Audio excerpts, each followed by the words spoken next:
Hi, Dr. James Logan. Thank you so much for helping my project. Could you say a little bit about yourself? Yeah, sure. So I'm James Logging. I'm an orthopedic surgeon. I live in South Carolina. I do have a huge interest in space and space travel, and I applied for Inspiration 4 and Dear Moon Project and several other space opportunities. And so uh, I'm married. I have two kids. My son is a sophomore at Purdue, and he's an aerospace engineering major. So just another reason I have a big interest in space travel and rockets. And so that's a little bit about me. So you mentioned you have a deep interest in space. When did that begin? So I've always kind of loved space ever since I was a child, watching the space shuttles launch. And it just was always fascinating to me and something that really interested me watching the launches. And so I've just kind of always really liked that. Ever since I was little, I've wanted to, fly and be a pilot. And so I didn't have the opportunities or the means when I was younger to do it, but I am in the process of getting my pilot's license at this point, just to further explore and, progress that goal. And, but yeah, I've always kind of had a love for space and just, I love exploring, especially here on Earth, traveling and just seeing, all the different areas of that Earth has. So I'm a big scuba diver. So, like exploring underwater, and I'm a hiker and climber. So, climbing mountains and just kind of traveling and seeing everything that I can explore. And, that's just that next frontier, is to kind of explore out of Earth and see Earth from that area. And just interesting to see what humans can accomplish, by traveling further and exploring more of the universe. And did you consider a career in a space-related field, like maybe become an astronaut or an engineer or a scientist or something? Well, so ever since I was little, so the reason I became an orthopedic surgeon, when I was younger, my father had pretty bad heart problems. And so he had his first open heart surgery when I was actually in third grade. So, at that point, I didn't really understand fully what was going on and the severity of things. But then again, when I was in high school, he had to have heart surgery again, which was pretty severe that time, and almost passed away. And actually had two surgeries that time. And so, if it wasn't for the surgeon, he would have passed away at that point. And so I kind of thought, wow, what an amazing gift that was given to me to continue to have my father with me. And I kind of said at that point, even though, I had this love and interest for space, I said, I want to be able to give that gift back to other people. And so I kind of at that point decided that, I was going to become a surgeon so that I could help other people and try to make a difference in other people's lives, like this, particular surgeon had made in my life by continuing to have my father with me. So since then, I kind of dedicated my life to that, being a surgeon, helping people, trying to make a difference in people's lives. But in the back of my mind, the space, the love for space has kind of always been there.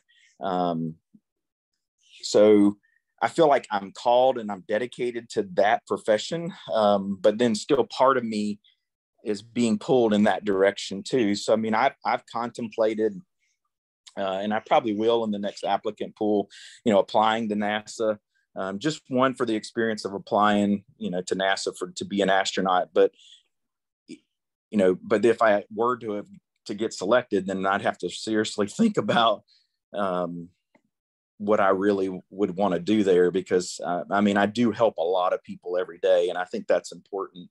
But if I could tie the two together to like still be, orthopedic surgeon, but then apply that through the space industry as well, that would be a great marriage of those two, because I still want to help people, and I feel like that's what I'm called to do, is to help people. But I would love to find a way to kind of blend the two together. That's a beautiful story, and it completely makes sense. And we need surgeons in a million-person Martian colony as well. So, well, unfortunately, you know, the sad thing is, all of these activities are high risk activities, and unfortunately people will get hurt. And, you know, most of those injuries would be some sort of orthopedic problem. And so, yeah, I mean, you would need an orthopedic surgeon to, you know, assist with those. And so, you know, I would love to be able to say I was the first person to do surgery and orthopedic surgery on another planet, or you know, the moon or wherever. That'd be a pretty cool thing. But yeah, I mean, I would love to be able to, you know, assist and help in that manner. That would be pretty awesome. I've often thought that a lot of people who had dreams of going into the aerospace sector may have been talked out of those dreams by themselves and people around them. So I was kind of wanted to see if that was the case with you, but it seems that's not the case. You had something that was even more passionate. Nobody's ever really said, no, you shouldn't go into this area or anything like that. I've just, you know, I've always dreamt big. And so regardless of what I do, you know, it's kind of like I want to shoot for the top, be the best that I can be at whatever I do.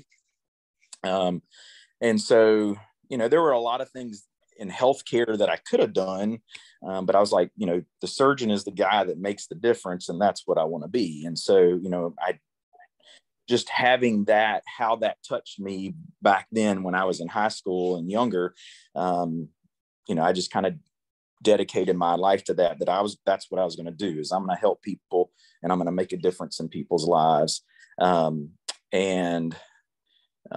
know, at that point, I thought I wanted to be a heart surgeon because that's what the surgeon was that helped my dad. But as I got into my medical training and stuff, I kind of realized, unfortunately, in that profession, it's not always happy outcomes. People do die, and I don't do well with death. I realize I don't do well with that. And so orthopedics is a great specialty because death is rarely ever happens in orthopedic surgery. And I make a huge difference in people's lives. I can take people who, you know, can't walk or, you know, are in severe pain and take that away. And it's pretty immediate gratification with regard to the difference we make for them. And so to me, that was like the perfect specialty of surgery for me, because I can make a huge difference in people's lives and change their lives. But, you know, I don't have to deal with that death aspect. And unfortunately, I don't deal well with death. I don't like the sadness of that. So I prefer to stay happy. I think all your patients, current and future, are glad to hear that. Having a doctor that's okay with death, it's probably good for the doctor, but probably makes the patient nervous. Exactly. So just out of curiosity, what is your week like in terms of how much time you're actually in surgery? So my typical week, Mondays are an office day. And so my days are pretty busy. I see usually between 60 and 70 patients a day when I'm in the office. I usually start office days. I start at 8, but I have to go to the hospital and round before that. So I'm usually getting to the hospital by 7 to check on patients that may be in the hospital. And then office starts at 8, and I'm usually there until at least 6, sometimes later or earlier, just depending on the day. And that's Monday. Tuesdays are an all-day surgery day, which is in our outpatient center. So I usually do, depending on the day, 10 to 12 surgeries on a Tuesday. And then Wednesday is usually a surgical day all day. And that is a mixture between our outpatient surgical center and our hospital. So, and again, usually 8 to 10 cases on a Wednesday. Thursday and Friday are both office days. We have 3 different offices, so I do travel between different offices. So Thursday and Friday are usually all office days. So again, you know, seeing 60 to 70 patients a day. And then on Fridays, I see patients in the office in the morning. Then I do injection procedures in the afternoon on Fridays. So pretty busy. Usually, again, you know, offices always start at 8. I'm usually there at least by 7, and then finishing around 5 or 6. On Friday, I may finish a little bit earlier, 5 or 5:30, but so pretty busy days. Yeah, that's amazing. 60, 70 patients a day. I just, kind of breaking that down in the minutes. I mean, that comes out to be what, about 5-10 minutes a patient, I think.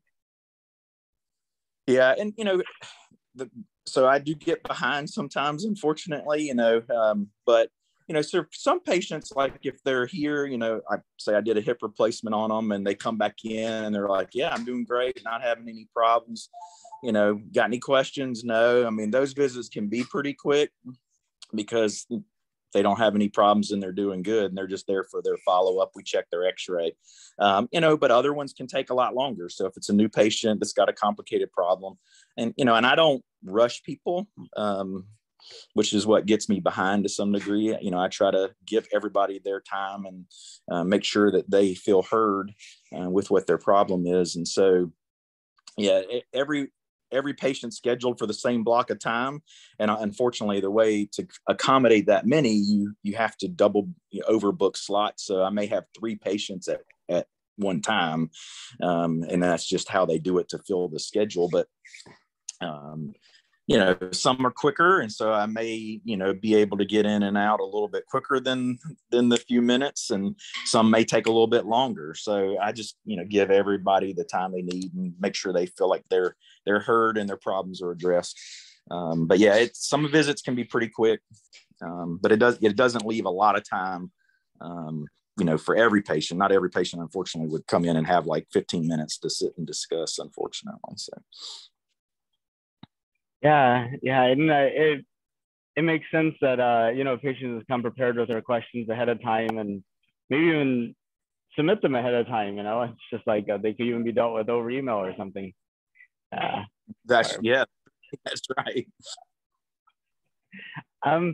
So you mentioned you applied for the Prosperity seat on Inspiration 4. How did you find out about Inspiration 4? So Inspiration 4, so I applied for both Prosperity and the Generosity seats. I did the donation to St. Jude as well as applying for Prosperity. So I did both. I think I heard about it. I never saw the Super Bowl commercial, but I just saw it on, I think, Twitter or some social media about applying for it. And that type of scenario, a situation like that is perfect for me, because it would satisfy my desire to be able to travel to space, but then I wouldn't have to necessarily leave the job that I'm currently doing. So it was definitely very appealing to me. So, once I saw that, I was like, I'm applying for it. So I did. And, it was a good experience. And, we met a lot of, interesting people along the way through the process, and really enjoyed it. Went and watched the Inspiration 4 launch, which was really cool. And you took my son, who's the aerospace engineering major, which he really enjoyed. And so, it was a good experience to apply to it. Obviously, I wish I could have been a part of it and on the rocket. That would have been really amazing. But the whole process itself was just pretty cool. And, and the benefit of helping St. Jude. St. Jude does so many wonderful things for kids, and it's a great organization. So I was happy to be a part of that and to help St. Jude out at the same time. Yeah, I thought they did a really good job. All the events they did around the Inspiration 4 mission, like having the Prosperity seat winners come to like that VIP event and get to see the launch together. And, I thought those were really, really neat things they did. Oh, they definitely did. They tried to, for everybody who participated and assisted, and they definitely tried to make them feel included. And so that was a nice touch. They didn't have to do those things for sure, but they did. And so I just think that was a very nice gesture to kind of say, hey, thanks for participating. And so that was definitely a nice thing they did. And could you talk a little bit about what your Prosperity seat entry was? Yeah, so part of my other hobby outside of being an orthopedic surgeon is I do photography. And so, what's that?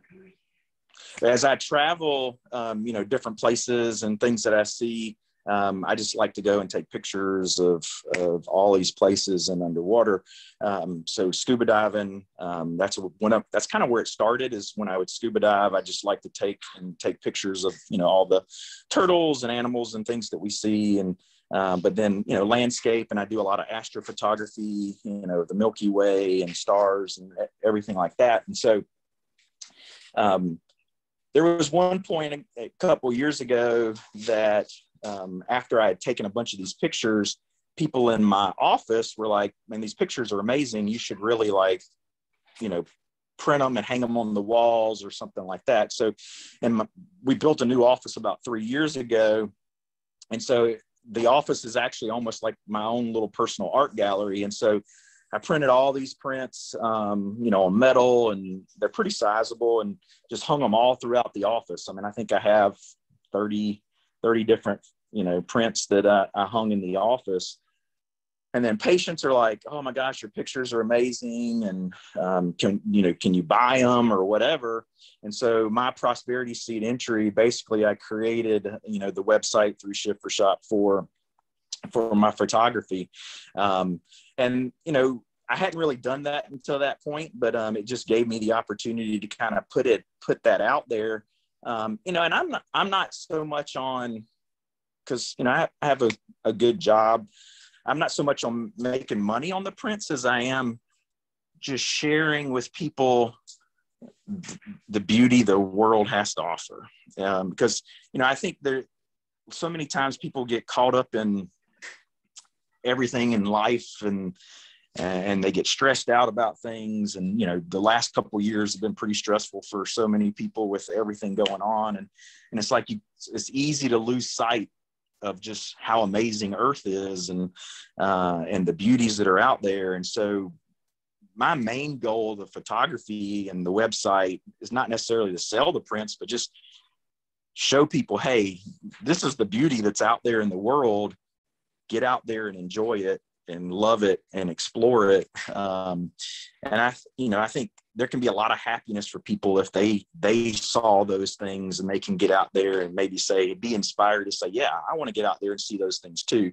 Because I think that it brings me happiness to get out in the world and see, all the different things.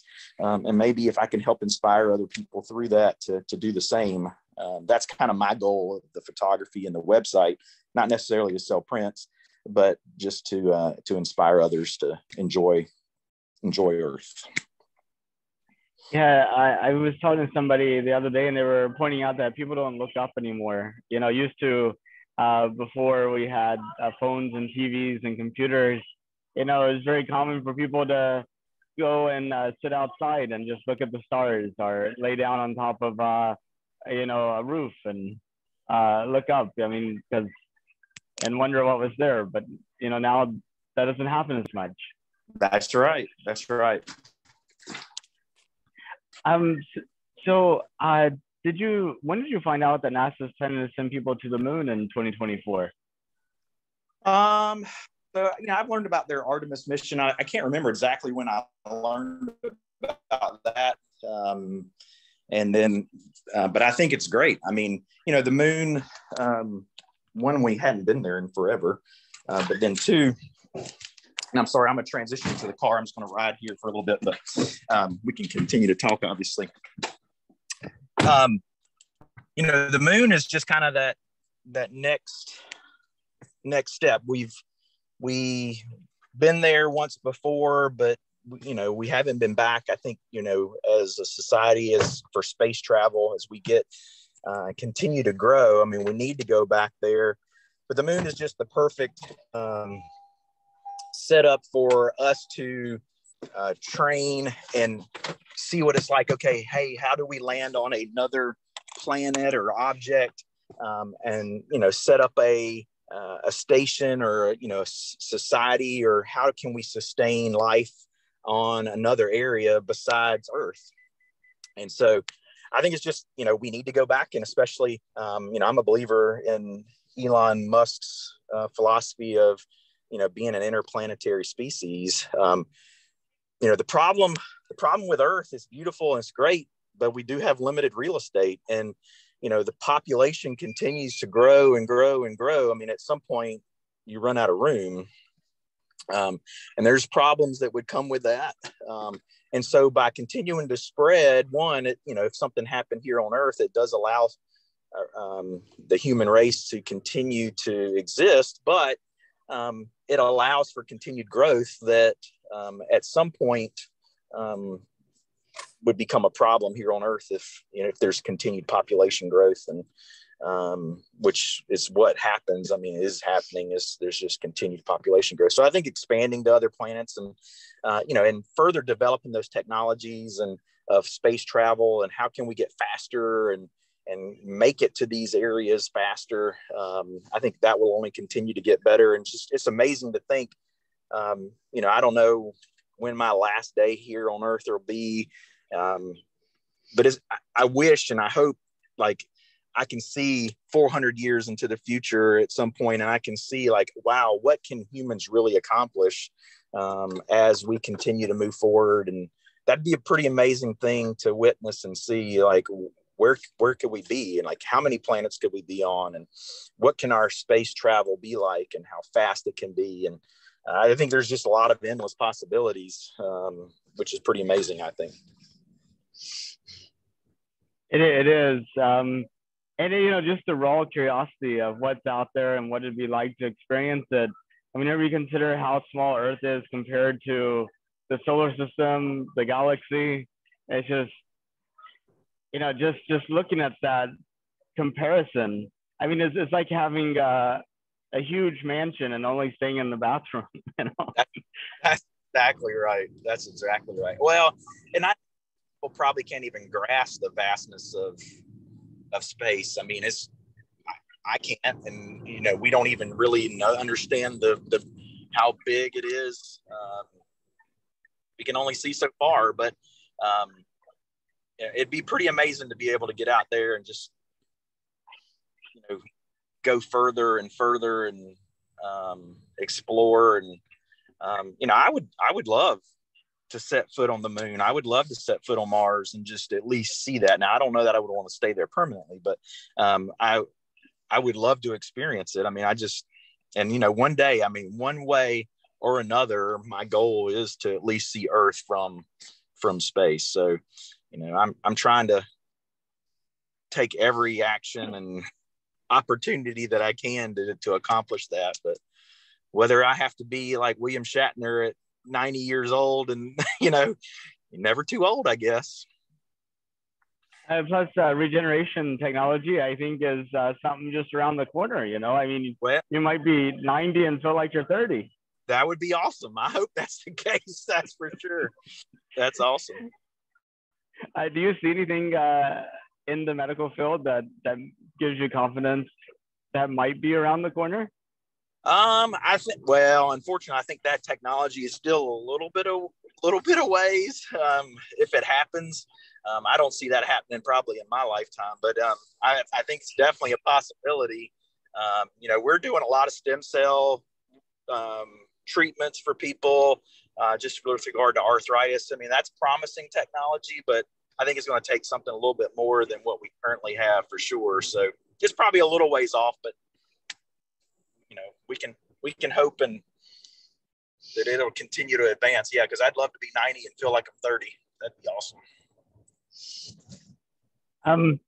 Well, my original plan with this project was to interview just people off the street at Starbucks, at the mall, and things like that. And I did that originally from like December 2019 through March of 2020, whenever the lockdown started. And then I had to kind of be a little bit more flexible, which has been good because I got to talk to a lot more people I wouldn't have talked to, if I kept it to just in person. But of most of the non-space people I talk to, I would say about 80% of them have no idea we're going back to the moon.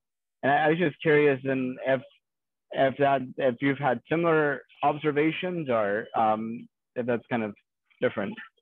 No, I think that's probably accurate, because the problem is, unless you put yourself in knowing about what's going on, NASA wise or space wise. If you follow NASA on Twitter or something like that, then you would know. But if that's not your interest and you don't know that, then there's no way the general public would really know that, hey, in 2024, we're going to the moon. And, hopefully, hey, by 2030, there are going to be people on Mars. Most people wouldn't know that because they just don't put themselves in the area to obtain that knowledge, to know these are the plans that we have. Because the general media just doesn't portray that or tell people about all of those things. So I would agree that that's probably the case for most people who don't have an interest in space or really don't research it or try to learn about it. Most people don't know. Do you think that's a risk for us actually being able to maintain political support and making it happen? I mean, I think if more people knew, but see, you get it both ways. And I'm sure, somebody who follows space, you see a lot of people would support it. They think, oh, that's great. But then you do have that other group of people who say, why are we wasting money on this? There's so many problems here on Earth that we should take care of here first before we spend all this money on, going to Mars or going back to the moon or wherever. So, you're always going to have a critic of everything who says, well, we shouldn't be spending money on that. But, what a lot of them don't understand and realize is, there's so many benefits to that could come by doing it. So the research and the knowledge that we get by traveling here and because NASA said over and over again, how many things that have improved life here on Earth by their research and their, going to space and the space station and everything like that. So life's made better for people, but I don't think the general public realizes how their life's been made better by space travel and space research. And so there's just a lot of benefits to it. And it costs. But I think the benefits outweigh any of the costs or risks that go along with it. So, I'm a big proponent for it. So, I think increased knowledge, you would get increased support, but you'd also get probably increased unsupport or resistance. Resistance. Who would say that we shouldn't be doing this. You're going to get that with anything, fortunately, but I think there's only benefit. But you would get some increased support as well. Well, I really appreciate the conversation, and I was wondering if there's anything else you wanted to add, or if you had any questions for me. I don't know that I would necessarily anything that I would want to add. I think we talked about some good topics, and I've enjoyed talking to you about it. Just to kind of learn a little bit about you. What's your goals and your dreams for space? And because I'm just curious to know, we've talked about things that I would like to do, but what would you like to do? And just so more people know. Yeah, I definitely would like to see humanity become multiplanetary. And I think it would be good to be a part of it somehow. I have often dreamed about working at SpaceX, but I wonder, you see so many people that are passionate about something and then they make it their full-time job, and maybe that takes away from it to some degree. I think more I want to kind of work in that area of public awareness and education and inspiration. We have a North Houston Space Society chapter I put together. We have monthly meetings where we invite whoever we can get to come to learn about the latest things that are happening with regards to space exploration. And we usually have a guest speaker from the industry, from academia, or from NASA, come and share a little bit about the work that they do and how they got into it and that type of thing. That's awesome. So that's been really, really fun. This project actually started out in December of 2019, because at that time I had been working from home for 2 years. Right. And I realized I wasn't seeing people outside my family for like weeks at a time.